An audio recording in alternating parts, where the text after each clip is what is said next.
she doesn't have a belief, she doesn't have a belief in God, تو بس پھر سب کچھ ہی ختم ہو گیا نا پھر. تو نسرین صاحبہ کو اتنا مذہبی علم ہے یا اتنی اتھارٹی دے دی گئی ہے کہ وہ مذہب کے خلاف یا مذہب کے بارے میں اس طرح کی باتیں کر سکیں؟ دیکھیے ان کے پاس کوئی ایسی مذہبی تعلیم ہے ہی نہیں، وہ اس طرف سے ڈیبیٹ ہو گئی تو تعلیم دور کی بات ہے. ہوتا یہ ہے کہ اگر آپ قرآن پڑھ لیں، اگر آپ احادیث پڑھ لیں، اگر آپ شریعہ پڑھ لیں and you spend a few years in that, تو آپ کو اس سے کچھ واقفیت، جس کو فیملیرٹی کہتے ہیں، وہ حاصل ہو جاتی ہے کہ اس طرح چیزیں لکھی ہوئی ہیں. اور جب تک آپ فقہ نہیں پڑھیں گے، جب تک آپ تفسیر نہیں پڑھیں گے، جب تک آپ احادیث کی گہرائی میں نہیں جائیں گے، تب تک آپ اس چیزوں کے قریب نہیں پہنچ سکتے. صرف ترجمے سے قرآن پڑھ کے اور سمجھ لینا تو اٹس ناٹ ایکسیپٹیبل.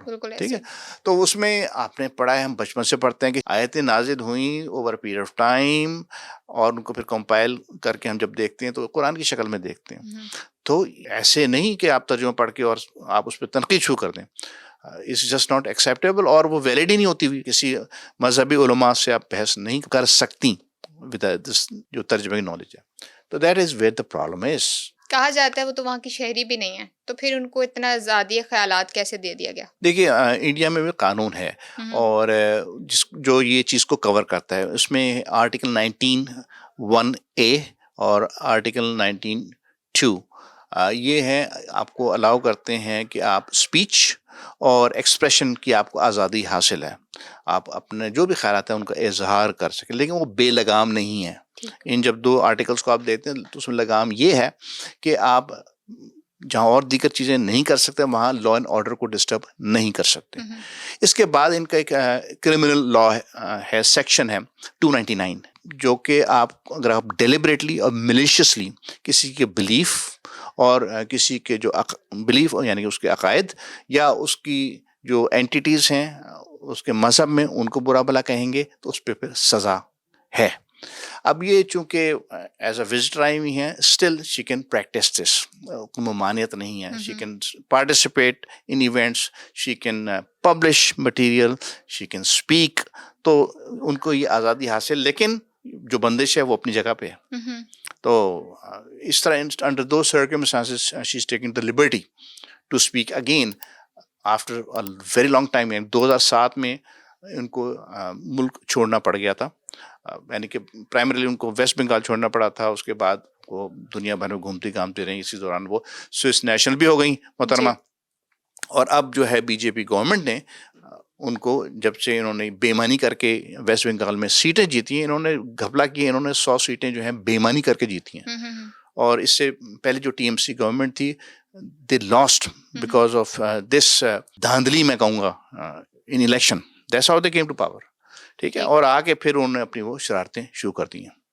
تو ان حالات میں ان کو پھر وہ واپس ری انسٹال کر دیا گیا West Bengal, because she is from Bengali back ground.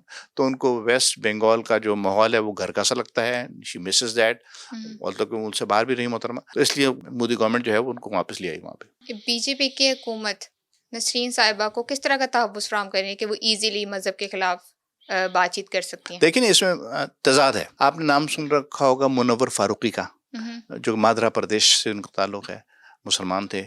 محمد زبیر جن کا تعلق دہلی سے تھا. یہ وہ لوگ ہیں جو ذرا سی تنقید کر بیٹھے ہندوازم کے اوپر، تو ان پہ دنیا جہان کے پہاڑ جو ہیں توڑ دیے گئے. اور پھر جو زیادہ نام جانا پہچانا ہے وہ ہے ذاکر نائک کا. Zakir Naik was an authority on Hinduism, he was an authority on Islam, very well read person, very learned person, جو کہ کسی پہ اٹیک نہیں کرتا تھا. وہ دونوں چیزیں سامنے رکھتا تھا، فیصلہ آپ نے کرنا ہے. اس کو بھی نہیں چھوڑا. اس کو جب دیکھا ہے پاپولر آدمی ہو رہا ہے اور لوگ اس طرف متوجہ ہو رہے ہیں، اس میں ہندوز بھی شامل ہیں، مسلمان بھی شامل ہیں، جن کو چیزوں کی کلیئرٹی مل رہی ہے، تو وہ ایک دفعہ کرنے گئے موصوف. اس کے بعد وہ انڈیا واپس نہیں آ سکے، ان کو نہیں آنے دیا. تو بھائی، تو اس خاتون کو آپ کیوں لے آئیں؟ جو اس لیے کہ وہ مسلمانوں کے خلاف بولتی ہیں، اشتعال دلاتی ہیں ان کو، اور وہ کہتی ہے اپنے آپ کو محترمہ ہے کہ میں ریفارمر ہوں، لیکن وہ اس فیز سے باہر نہیں آ سکی ہیں ابھی تک. ریفارمر تو تب ہوں گی نا جب آپ علم حاصل کر سکیں گی, اس قابل ہوں گی کہ آپ کسی کے ساتھ مناظرہ کر سکیں. If you are into that position, آپ کے پاس اتنا علم ہوگا تو آپ کریں گی.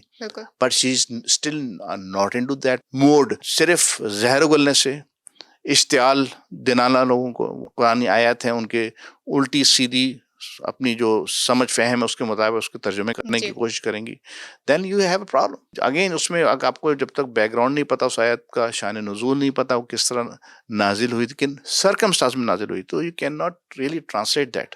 آپ اگر یہ کہہ دیتی ہیں جی کہ وہ خواتین جو ہیں ان کے حقوق اسلام کے آنے سے پہلے زیادہ تھے اور اسلام کے آنے کے بعد کم ہو گئے, بھائی اس کا ہسٹوریکل پرسپیکٹو آپ کو پتہ ہونا چاہیے.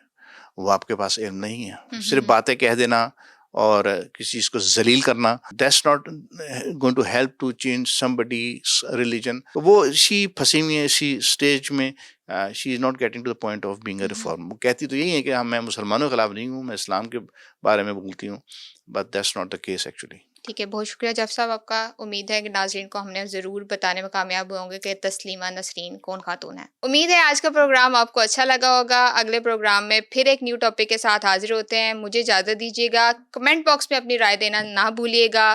اللہ حافظ.